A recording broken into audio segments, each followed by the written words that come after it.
You're listening to the Vacation Rental Key with T&T, the podcast for vacation rental managers by vacation rental managers. I'm Tim Cafferty, and I manage two companies, one in Virginia and one in North Carolina. And I'm one of the two T's. And I'm the other T, Tiffany Edwards, born and raised in the vacation rental business. I help manage our family businesses from Key West all the way to Kauai. In the next 30 minutes, we're going to give you our keys to success in the vacation rental business.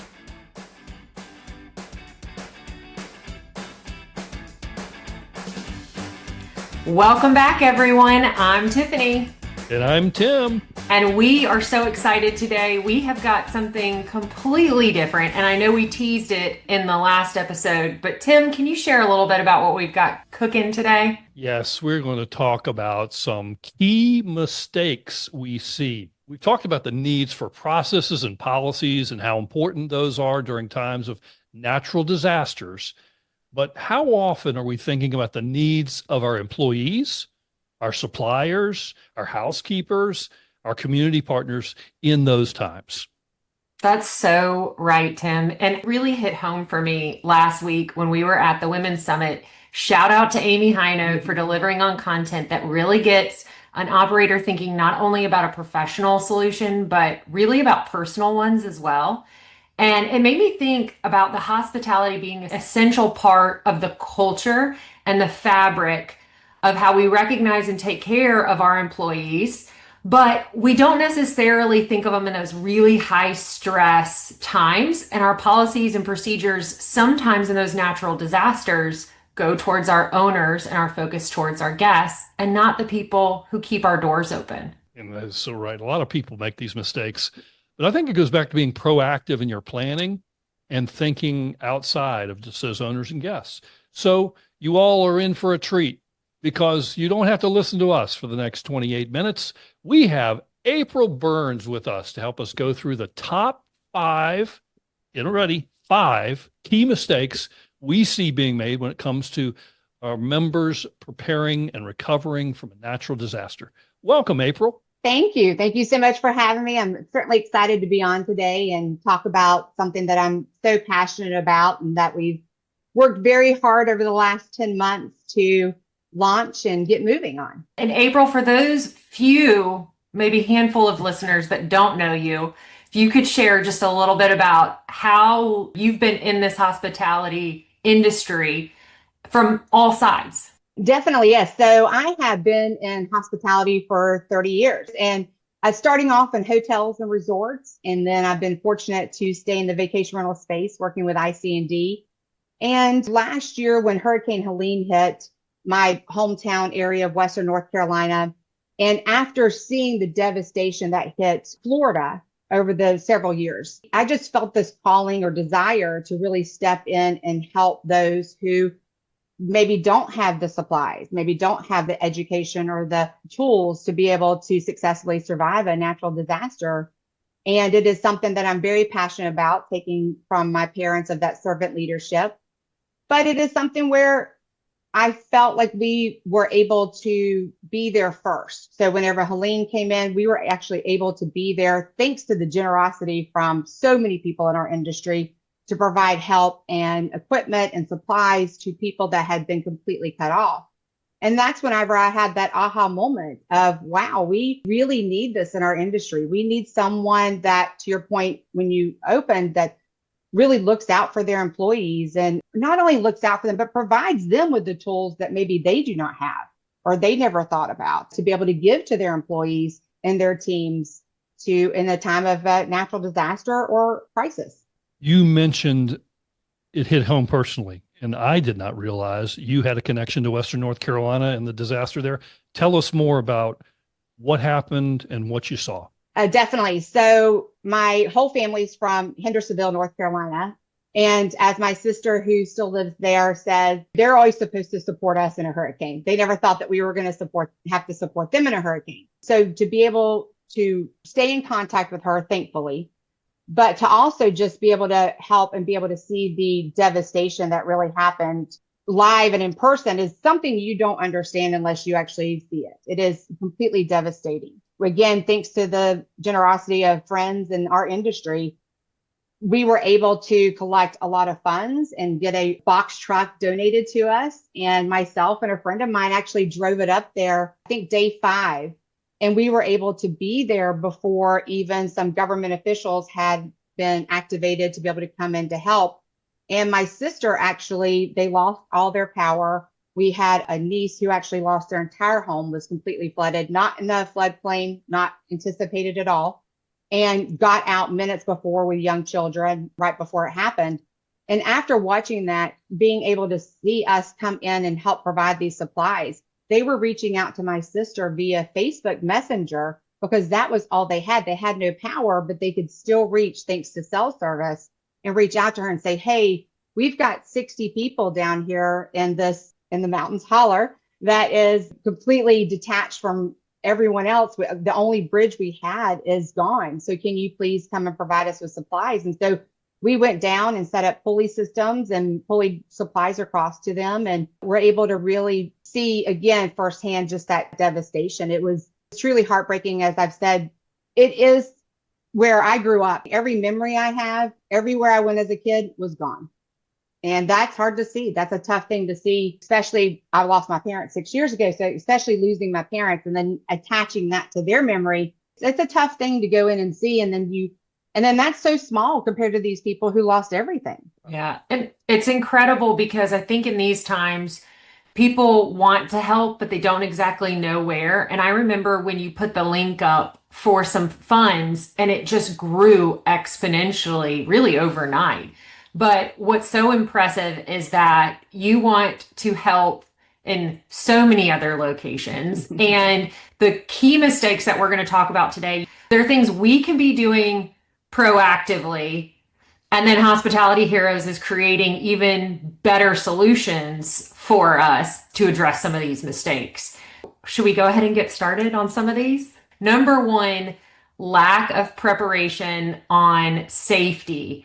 Do employees know their options or concerns based on where their home is located? Do they know where their shelter would be? Do they know if they're in a flood zone or an evacuation zone? And are you as an owner discussing some of this information with them? Aaron Brockovich came out with a book several years ago that's called Superman is Not Coming.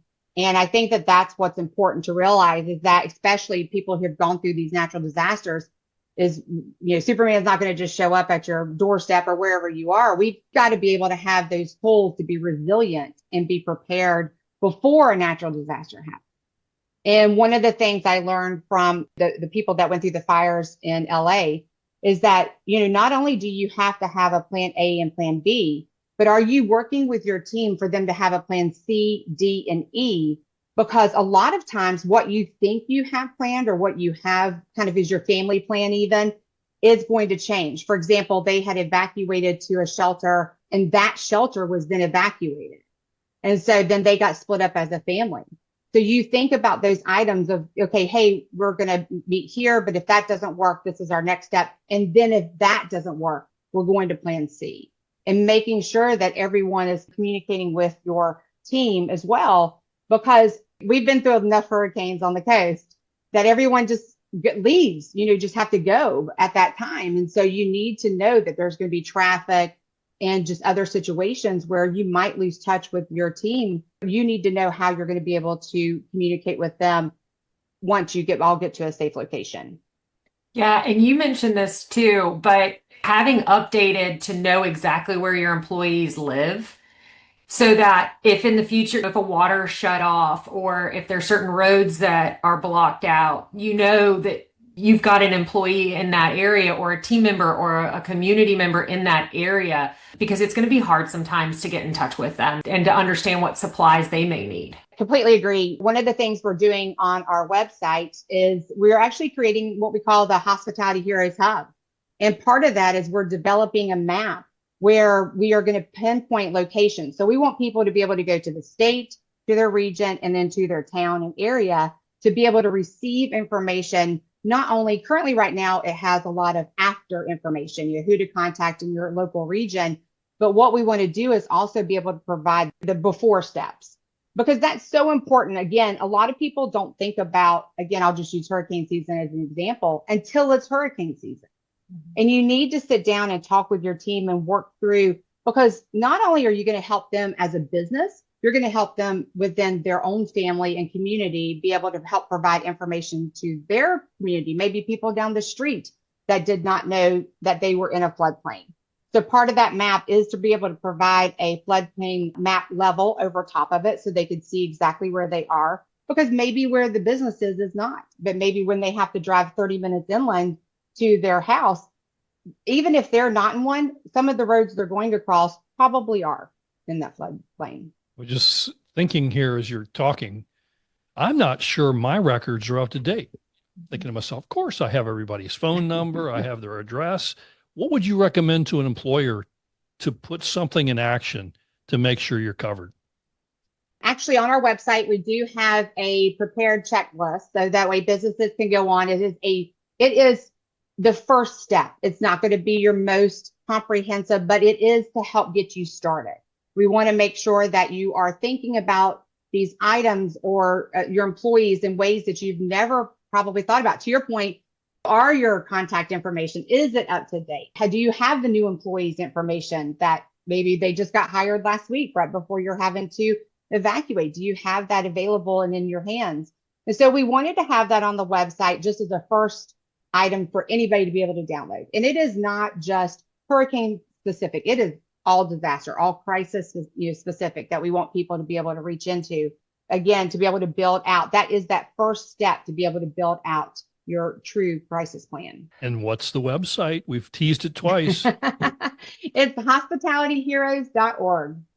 Tim and April, it's interesting because now I'm in the middle of permits and registrations, and we have to do evacuation routes for a lot of our permits and submit it. And I do evacuation routes for most of our houses, but I don't even think to have that conversation a lot of times with the people I work with. It's so tough to be able to do that, not only whenever you're trying to have that conversation with them, but the other thing we're going to provide is we're actually wanting to partner. There are a lot of companies that maybe have already certain areas or certain aspects. For example, there's a great app out there called Watch Duty that handles pretty much the central US to the West Coast of all fire. And it will actually alert you when there's a fire. You can set areas.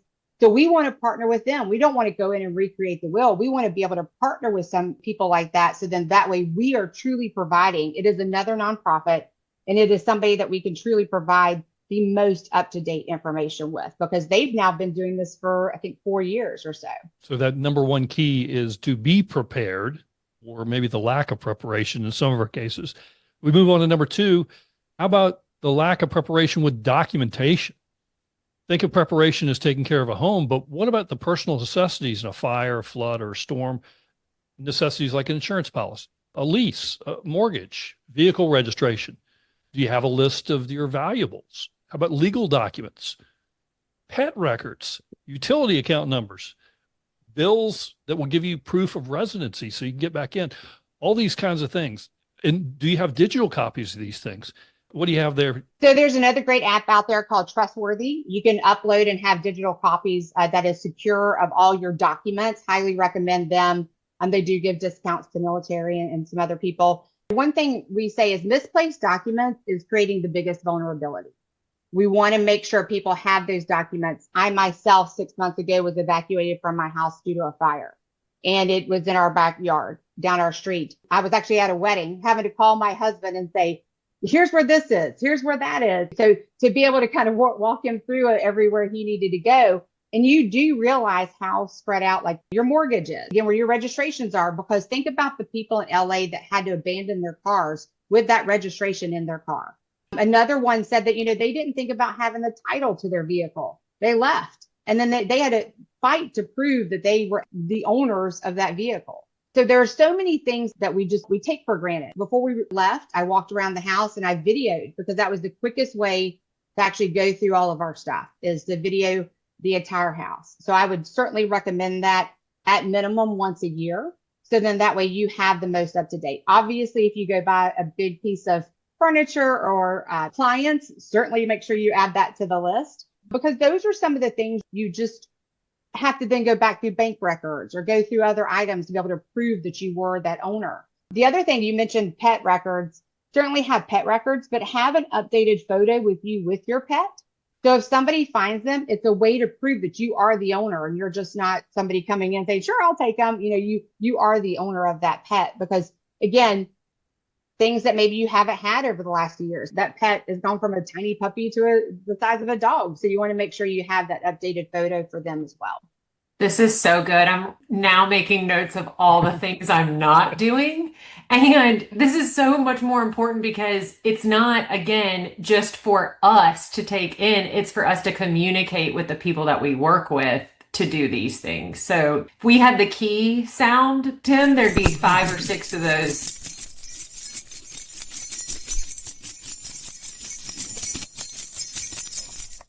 I do know. So number 2 then was lack of preparation with the documents and necessary documentation. Number 3, we've alluded to this earlier, but not having emergency contact or knowing the best ways to communicate with people. So sometimes having that emergency contact being outdated, or the emergency contact is maybe a spouse or someone that you evacuated with, and you can't get in touch with that individual.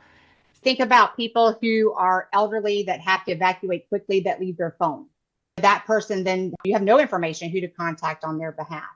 So to your point, you're leaving with your family, you're all together, all have the same, obviously that is who your contact person is. So it's important to reach out and get a larger tree. Like that's where you actually have like that phone tree. You want to get a larger tree of who that contact, that emergency contact is. If you can't get in touch with their first one, again, it kind of goes with that plan A, B, C, and D. You have a list of people that you could reach out to and contact. Because whenever I couldn't get a hold of some of my family members, I was calling everyone I knew to be like, or do you have access? Can you drive by? And of course, trees were down, so they couldn't. Those are things that you become panicked and wanting to make sure that they're okay. And so that's something that you really do want to have a lot of communication with. But not only with that emergency contact, the other thing you want to do is once somebody is evacuating, it would be great for you to find out from your team members where they're planning to evacuate to. Where are they going? And then also setting a timeline when everyone should be back. Because again, we know that there's going to be cleanup. There's going to be, everybody's going to need help. Everybody's going to want to see their own house, make sure everything's okay. But talk to them about whenever if you're evacuating to here, when are you planning on returning? Just so I have in my mind when you're coming back, so then I can help you or be able to anticipate, provide you with some supplies if they didn't have it. It just really, there's such a variety of things as a property manager or property or company owner that you can do to help that team member once they do return back. I think you need to set expectations as well, that when we are back open for business, I'm going to need you, and communicating that to them, I think, would be critical as well in advance. I agree. We used to do a 48-hour return. Once the all clear was done from a hurricane, it was not till the all clear. Then you got it, because a lot of times they'll wait 24 hours. So then you get the all clear. We used to have a 48-hour return back to the hotel. So then that way we could all have all hands on deck to help get everything back up and functioning and working. And that is very important, Tim, to have that kind of expectation as well. Number 4 on our list would be, these are mistakes again. Mistake would be not including or not knowing answers for housekeepers, vendors, and community partners in these discussions. What about that, April? That's part of that communication that you're having with your team. So not only do you want to look out for your stakeholders, your owners, because they're of course going to be the ones calling you, but you want to look out for your team members. Now, in the situation in Western North Carolina, everything went down. So what we recommend is actually, one of the goals we have on our website is actually to be able to connect property management companies with each other. So for example, if I'm on the Gulf Coast and I'm evacuating, I could contact somebody or work with somebody maybe in New England or in Tennessee. And then we could actually forward our phone calls to their office, and then they could help us go through the phone calls, because you have guests calling that are supposed to come next week and want to know, or for Christmas and 4 months from now, and they want to know if their house is going to be okay. And you need somebody to be able to answer that question for them. Part of our goal is also to have that agreement where they can sit there and work together and have just know that respect of, hey, listen, once we're gone, if you guys ever need to evacuate, again, it's going to come right back to us. We'll be happy to answer the phone for you and be able to help drive. It's going to be some education, obviously, but we all know enough that we can answer some of the questions for them and at least give them some security in knowing that everything will be okay, that we will reach back out to that guest as soon as we possibly can. I mean, I know on the websites, we do banners across for announcements, letting them know what's up. So then that way you can set that timeline as well. Rochelle, one of the co-founders, so Sue Jones and Rochelle Hobbs are the co-founders with me. One of the things she did she has a house up in Western North Carolina. And one of the things she did is she reached out to a company up there and brought some of the painters down to help her at Hobbs Realty, because that way they kept an income. They were able to still work. And then she rotated them out and then rotated a few more in. And it was only for a few weeks, so they weren't gone a long time, like Sanibel Island. When it was hit twice, right after each other, you have people that have to close down for a significant period of time. And then you lose a lot of the job. Well, what we want to do is help connect those people. So then you do know you're going to have people that could come back down the road. So if we're connecting them and they're going to work with somebody out in California for a few months or wherever it might be, then that way you know that they can come back and then continue to work for you. Because again, it goes all back to that company culture as well. You're building that company culture by watching out for your team and helping them keep that income that they so desperately do need. And that's such a good point too, because to get back up and running, you need all of those people. So really, I think it's also incumbent on the department heads to make sure they know who are their preferred vendors, how are they evacuating, is there an understanding that they can be back in a certain amount of time to come help. Same with the housekeepers and the check-in for that. So I love that Hospitality Heroes extends so much further across all industry stakeholders. We have big plans, big goals for sure, because we see that need and we know we've all lived through it. Sue is over in Idaho. They go through that fire watch, having to evacuate very scary situations. And so we certainly have all been in situations and we've all worked with teams that we understand that need to be able to stay connected. So talking about big plans, number 5 being the mistake of insufficient supplies. And I know that Hospitality Heroes has a big plan for the future on this, but we've talked about this before where everyone just thinks, oh, well, we just need water.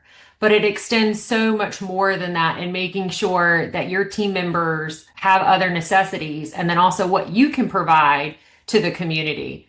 I agree. I mean, if you could see the amount of water that was donated, and we brought water too, but if you could see the amount of water that was donated to Western North Carolina, or I saw pictures even from LA from the fires, it is so much so that they actually brought it back to the fire station in Western North Carolina and had it for people to come and get anytime, because it was just such a tremendous amount. Because again, to your point earlier, people want to help. And there are so many helpers in this world that you need to work with them and be able to give them clear direction on what that help is. It was one of the things I was telling Tiffany offline was that I loved it when I met with a consultant back in December. And when I was talking to her and sharing with her the idea, because she's a nonprofit consultant, one of the very first things she said to me was, we need to get you connected with Starlink. We need to get you some Starlink phones to be able to hand out. To me, that person got my vision. They understood where we wanted to be, because we want to provide big items and have big supplies for people that truly need it.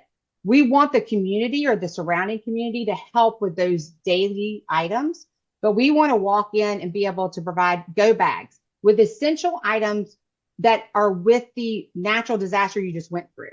So not every disaster needs the same things, right? So we want to make sure we have those essential items. We want to work with property management companies, have them become our partners that have some of these larger laundry facilities. Because if you think about it, these laundry facilities typically are well away from, especially like a coastal company, you're well away from that. So, and then have them provide a section for us to keep those supplies. They would be the community leader, and they would be the person that would help provide that before the storm or even after the storm if it was needed.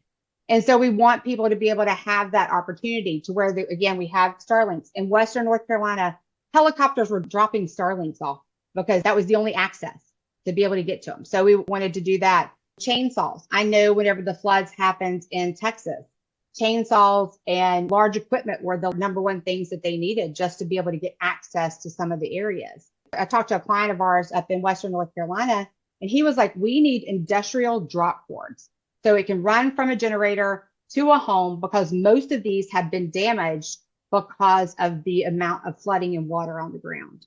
To be able to look at people, see, and really try to be proactive in what they might need is a huge goal. So again, that goes to some of those big goals that we have, but we certainly do want to make sure that we have those supplies on hand and close by.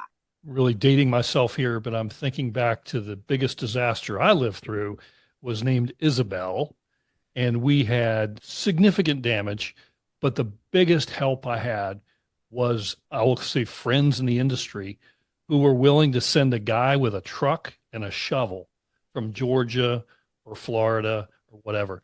Do you have plans for connecting people to help as well? Like if I wanted to send a maintenance guy with a chainsaw and a wheelbarrow and shovels or whatever, that in your plan as well? So that's our main thing. We want to be able to make those connections. We want to do a couple of things for each area.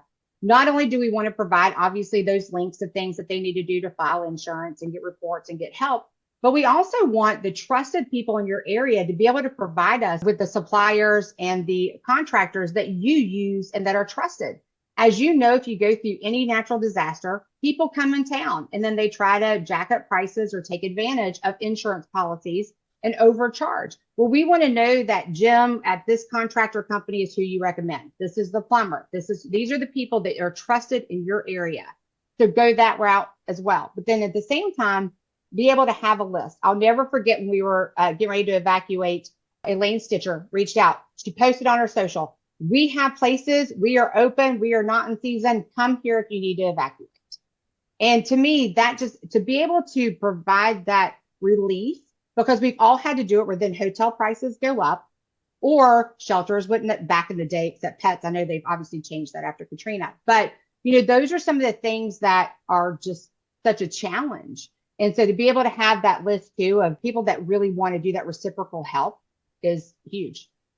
So is there a place on your website, or if someone's sitting in the car right now listening and says, I want to make sure that I'm contacted if I'm in this regional area, would they go to your website and send an inquiry in? Do they reach out to you or Sue or Rochelle? Yes. So we do have a form on our website that anybody can fill out. It goes to us. So that way we can then respond back. In our volunteers tab, we kind of have just 4 easy steps of how people can volunteer. I had to laugh because I was at a conference and they said, nonprofits need 2 things, volunteers and money. And I said, we want to focus on the volunteer, as well as, again, we're so appreciative for Amy and Rebecca for the Women's Summit being able to do our first donation drawing there. That was amazing. We had such great support from people in our industry providing their places and just experiences and things like that. But yes, we have a form for them to go to. My email is april@hospitalityheroes.org. So is both the ladies, Sue at, and then Rochelle at as well. So certainly feel free to reach out to us. We are looking for, again, nobody knows your area better than you. We need your help. We want your help. We need to grow this network of information and connectivity. I often say one of the reasons why I had this aha moment is we have people out there talking about safety. We have people talking and working with people on advocacy, but we need people out there talking about natural disasters. It's not a matter of if it's going to happen. It's a matter of when it's going to happen. And I hate to say that. I would love it if it never happened again, but unfortunately, we need to be prepared if it does and when it does. Wow. I have an entire sheet full of notes, or keys as the case may be. I got some work to do. How about you, Tiff? Yeah, usually I leave these feeling so confident. Oh, We've solved all the world's problems, and now I feel like I have to make so many more phone calls. We need to have some team lunches. I need to know who their 3rd and 4th emergency contact is. yes. I'll find you. It goes back to just, again, having that great company culture. But also, imagine how they're going to feel knowing that you're reaching out and want to know more about them, that you want to make sure that they're safe and secure and that you're supporting them. One of the things Rochelle always recommends is, as a owner of a business, to have a month's worth of income, being able to pay your employees if something were to happen. However, what I love about her is she says, but if you're not able to, have a few days. It goes back to the old saying, how do you eat an elephant one bite at a time? Like, don't get overwhelmed by what we've talked about today. Go on the website first and actually print out that preparedness checklist. It is easy. It might be some steps that you've obviously got to take, but it is going to be something that's going to help you take that first step. Well, you're helping us be prepared. We're going to turn the tables on you and see how prepared you are at this moment, because whenever we have a guest on the show, we like to play a little game we call Quick Draw, where we ask you some off-the-wall questions you can answer in a few words or more wordy if you like. And so I'm going to start. My first question is, on a scale of 1 to 10, how prepared are you, April Burns, for an emergency? I would say a 7. Okay. And only because we had to be a lot more prepared after the fire rush. But I actually, even last night, was saying to my husband, we still have things we've got to do. Like, we still have things we've got to do. And I bring that also to the IC&D team. Like, there's things that we've got to do for our team there, since most everybody lives on the coast. I have actually one that's not about natural disasters. What was your first concert? My first concert was New Edition, Carowinds in Charlotte, North Carolina. Okay, how about one more industry related? Do you remember your first website? Oh my goodness. Actually, yes, it was for a dentist office in Charlotte, North Carolina. So that was the first, and second was for a company down in Myrtle Beach. All right, my next question. How many days do you think you're on the road a year? Gosh, quite a bit. I would say, that's a tough one. I've actually never kind of kept up with how many days I'm on the road, but fall and spring are our travel seasons, and that's typically about every other week. So, that alone would be, I'd say, let's just go with 100. We'll just throw that out there. Okay. Speaking of conferences, you've been to a lot of venues. What's the best venue you've done a trade show in? Well, the one we just had at the Women's Summit at the Francis Marion. I loved it because it was intimate. It's not a huge facility, but at the same time, it still provided that great Southern hospitality, which is what we always try to achieve. What Amy worked so hard to achieve for the Women's Summit. That's certainly one of them. But we've got to go to a lot of great places. Y'all know that. I mean, to be able to be in New Orleans, to go to some great places in Vegas, and just some great locations overall. My last one. What was the best example of someone being a hospitality hero that you got to experience? I will say my son, his teammate from lacrosse, whenever I reached out for help from Helene, he reached out to me personally. And this is an 18-year-old boy. And he was like, my dad and I are loading up and want to go. What can we do, or what can we bring? And we filled the back of their trucks. And the other thing that I thought was really respectful is we asked everybody that wanted to help to bring their own fuel. Everybody needed fuel for their generators, so we did not want to take fuel from anyone. And they brought a barrel of fuel, and so they could supply their own equipment. They could do their own chainsaws. They could do all of that. And just the fact that he reached out to me, that was a hospitality. Okay, I've got 2 stock ones. First, what's a skill or talent you do not currently possess that you wish you had? I wish I could play the piano. Yeah, the music. People go to that. Music. It does. It's funny. I tried to get both of my sons to do it over the piano or guitar, and guess what? Both of them wish they could do now. The piano or the guitar. Exactly. My last one is, what is your current viewing guilty pleasure? Netflix, Hulu, or network? We are big fans of The Bear. Big fans of The Bear. I am so excited. I get to go to the Welcome Conference in just over a week. Will Guidara's Unreasonable Hospitality, that's what started it. And so being able to watch that and seeing that element in there is just really, it's a great, great show. It'll be life-changing. I went last year, and it is a fantastic venue as well. So I'm so excited. Good for you. All right, that's the voice of April Burns. She is one of the 3 that created hospitalityheroes.org, Compassion in Action. That describes you perfectly. Thanks for being with us today, April. Fantastic. Thank you so much. Thank you, April. And that'll do it for this episode. We will be back in 2 weeks with another hot topic. I'm not sure it will top this one, I have to say. This, I predict, will be the most listened to podcast that we may ever do. Thank you, April, for all of your contribution. I have got to run and start making a lot of phone calls and to-do lists. Thank you both. I greatly appreciate it. So long, everybody.